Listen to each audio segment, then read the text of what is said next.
یہ تھے مولانا قاری عبدالرشید صاحب حمیدی۔ علامہ اقبال نے کبھی کہا تھا کہ احساس عمل کی چنگاری جس دل میں فروزہ ہوتی ہے، احساس عمل کی چنگاری جس دل میں فروزہ ہوتی ہے، اس لب کا تبسم ہیرا ہے، اس آنکھ کا آنسو ہوتی ہے۔ احساس سب سے بڑی چیز ہے۔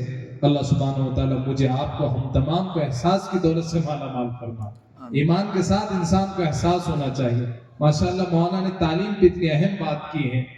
ہم سمجھتے ہیں کہ ایجوکیشن ہو سکتا ہے چند چیزوں کے لیے ہو، لیکن میں اپنے شیخ محترم کی بات یہاں پر آپ تمام کے سامنے رکھنا چاہتا ہوں، وہ یہ ہے کہ جتنے بھی ایجوکیشن ہے، تعلیم صرف جتنی بھی ہم سمجھی جاتی ہیں وہ صرف تعلیم قرآن اور تعلیم حدیث جو ہے، شاید اسٹیج پہ بیٹھے علماء اس بات سے اتفاق کریں گے کہ صرف یہی تعلیم ہے۔ جو قرآن کی تعلیم کی تعریف کیا ہے، what is the definition of the education؟ Education کا ڈیفینیشن کیا ہے؟ why education is so important؟ کہ ایجوکیشن کی ڈیفینیشن کیا ہے؟ ایجوکیشن کی ڈیفینیشن یہ ہے، اور تعلیم کا خلاصہ اور تعلیم کی تعریف یہ ہے کہ انسان کو اپنی منزل مقصود اس چیز کے ذریعے سے مل جائے، اور منزل مقصود کی سمجھنے کی صلاحیت اور فہمیت جس چیز سے ملتی ہے اس کو تعلیم کہتی ہیں۔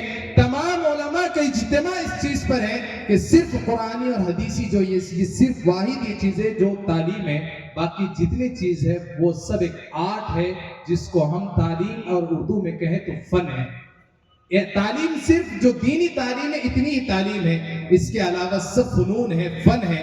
اس لیے کہ ہم کہتے ہیں کہ تعلیم کتنی ضروری ہے۔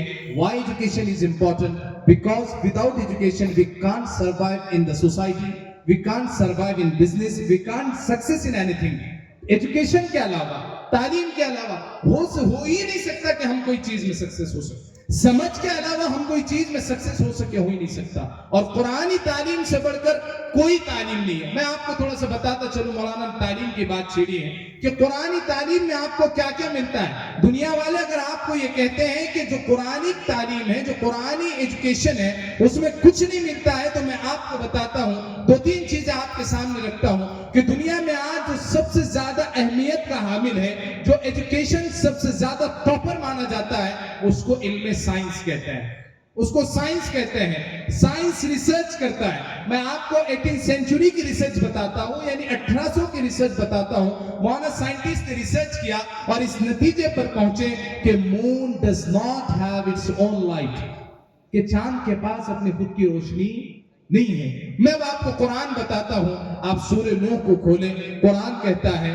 أَلَمْ تَرَوْا كَيْفَ خَلَقَ اللَّهُ سَبْعَ سَمَاوَاتٍ طِبَاقًا وَجَعَلَ الْقَمَرَ فِيهِنَّ نُورًا وَجَعَلَ الشَّمْسَ سِرَاجًا۔ قرآن میں آج سے 1450 سال پہلے جو رب دو جہان پیارے آقا پر قرآن اتارا ہے، اس میں آپ کو بتایا گیا ہے کہ وَجَعَلَ الْقَمَرَ فِيهِنَّ نُورًا وَجَعَلَ الشَّمْسَ سِرَاجًا۔ سائنس آج کہتا ہے کہ moon does not have its own light. اس کے بعد میں اگر ہم بات کریں علم ریاضی کی، لوگ علم ریاضی کو بڑی اہمیت دیتے ہیں۔ Engineer can't be engineer, engineer نہیں ہو سکتا جب تک کہ وہ میتھس کو سمجھ نہ سکے۔ وداؤٹ میتھس وہ ایجوکیشن کو اور میتھس کو سمجھ نہیں سکتا۔ قرآن کو اگر آپ کھولیں گے، سورہ نساء کے 3 رکوع کو شروع کریں گے، آپ سنیں گے یوصیکم اللہ فی اولادکم للذکر مثل حظ الانثیین، اس میں جو میتھمیٹکس کے لا بتائے گئے ہیں اس سے بہترین لا میتھمیٹکس سے ہو نہیں سکتا۔ قرآن جیولوجی کی بات کرتا ہے، جیولوجی جو پتھروں کی بات ہے، پانی کی بات کرتا ہے، واٹر ریزسٹنس کی بات قرآن کرتا ہے۔ اتنا ضروری ہے کہ اس کو سمجھنے والے ہونا چاہیے۔ اللہ مجھے آپ کو